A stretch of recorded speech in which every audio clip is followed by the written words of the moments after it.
What is the church stand on women covering their hair during worship service? Okay. That's another issue which the church has no official declaration. It does not have. When I was a boy, most women covered their heads. If you read 1 Corinthians 11 from verse 3 to 8, there's an argument for women covering their heads. And Paul argues on the basis of creation.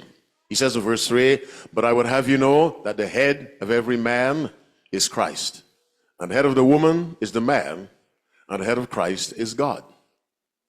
Every man praying or prophesying, having his head covered, dishonoreth his head. And every woman that prayeth or prophesieth with her head uncovered, dishonoreth her head." You've got to figure out what head is which head. Look at verse 3 again. "But I would have you know," read microscopically, "the head of every man is," Christ. Are you looking at verse 3? The head of every man is Christ. So we have a head referring to a person. The head of the woman is the man. The man is the head of the home. And the head of Christ is God. Are you with me? How many heads do we have in verse 3? Name them in order of importance. God, he's the head of whom? What's the next head? He's the head of whom? What's the next head? He's the head of whom? Keep that in mind. Now, read verse 4. "Every man praying or prophesying with his head covered dishonoreth." Now, how many heads did you have there? No. Look again. How many heads do you see? 2. Which one is biological? Which one is a biological head? Which one means Christ? The second, yes. When a man worships with his head covered, you've got a beanie on your head.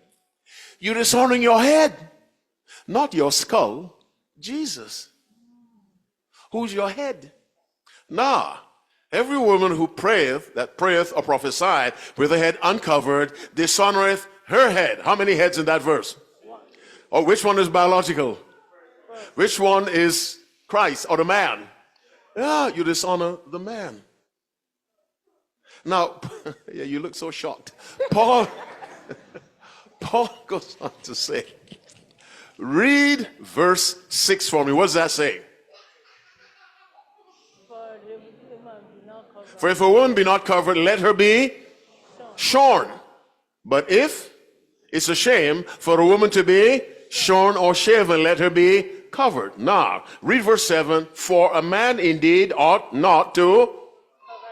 Why? "For as much is the image and the glory of God. But the woman," come on, "is the glory of the man." Now, pause before we have a civil war. Wait. Listen to me carefully. When God made Adam and Eve, which one did he make first? Adam. How did he make Eve? From a part of Adam. When God made Adam, Adam received the image of God directly. The woman received the image how? Through Adam. Now, if you want to bring social issues into the Bible, then that's your choice. You'll confuse yourself. The man received the image of God directly.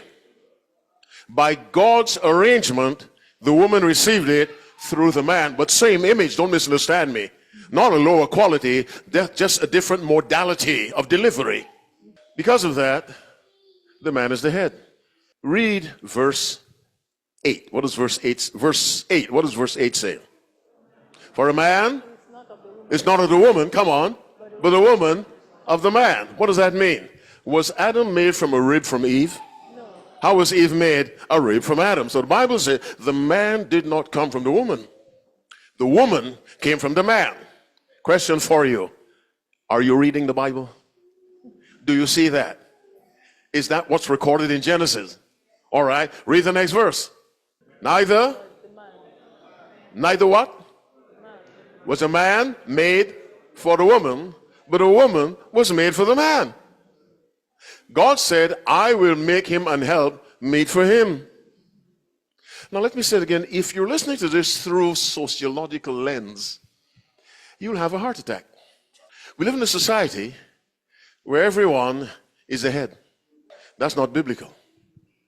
Now, for those of you men who say, I'm so glad for the Bible. The head of the home is not the boss. In the Bible, a head is a servant. Are you with me? So the Bible says, husbands, love your wives. How?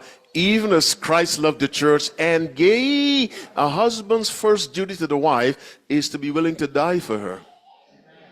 You don't beat someone you're willing to die for. The Bible says, die for her, don't kill her. Die for her. That is self-sacrifice. Are you with me? And any woman will follow a man who makes it obvious, I'm willing to die for you. And so the wearing of hats on the head, if you study the passage carefully, Paul is not arguing culturally. He goes back to creation. On the basis of the order of creation, the man's head should be uncovered and the woman's head should be covered. Nobody does it today.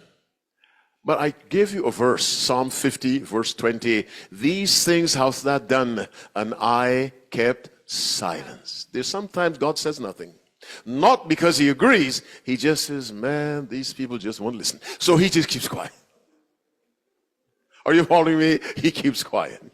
Not because he agrees. He just keeps quiet. And whatever God does is right. But biblically, the Bible is telling us clearly, the lady should cover her head, and the man should not cover his.